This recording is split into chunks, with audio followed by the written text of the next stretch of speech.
If you're an actor in the UK, you're going to want to listen to this. Did you know that in the UK, literally anyone can become a talent agent? There's no licensing system, no mandatory checks, no governing body that oversees or approves who can or can't start an agency.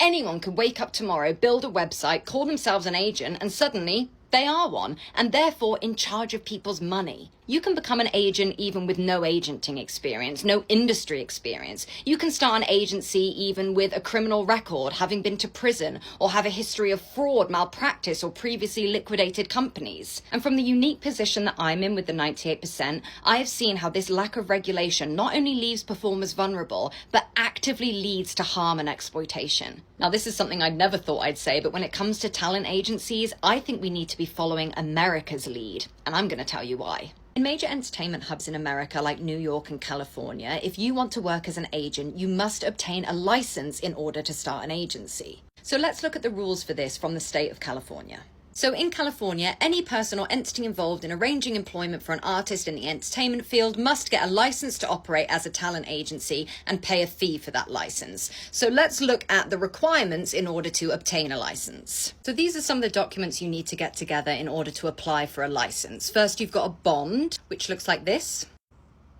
A couple character references, a personal record, which looks like this. So it asks about your previous occupation, it asks if you've been a talent agent or manager before, it asks if you've been convicted of any crimes or felonies, and it also asks if you have already obtained a license previously to be an agent. This is a big one because in the UK there are agencies who go into liquidation, run off with people's money, and then just start a new one with a new name with no oversight. Next, we have a premise certification, which looks like this, where the agent has to sign that they will act in good faith with clients' best interests at heart and that they will abide by the law. I mean, bare minimum, don't you think? The state also provides a sample contract between the agency and the artist, which sets a minimum standard for contracts to keep everyone safe. Again, I've heard of agents in the UK who don't even have contracts. In the US, you can't even obtain a license to become an agent before you put your contract together. There's information about the fee that agents need to pay annually to renew their license. And then look, you have to be fingerprinted so that the FBI makes sure you are who you say you are. And this is from the Attorney General, everything you need to fill out to get your fingerprints done.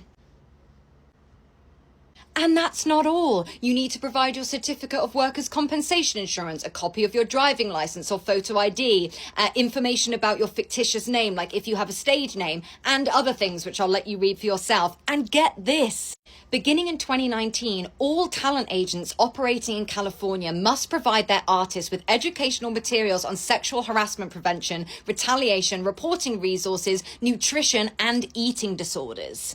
And it doesn't stop there. To really make sure that agencies are reputable, the union has an affiliation program. If you get a license, start an agency, and want to become a franchise talent agency with the union, you have to do a whole separate application. And they even say, please note, potential applicants must have a minimum of 1 year's worth of experience in the representation field. Who would have thought if you want to run your own agency, you might want to have some experience working as an agent?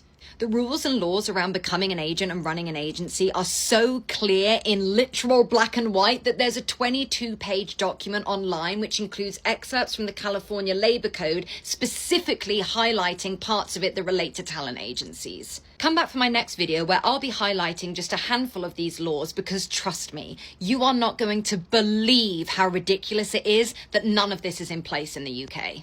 In the coming weeks, I'll also be sharing with you the work that I've been doing behind the scenes in hopes of bringing about change regarding all of this. So make sure you're following the 98% pod to be in the know.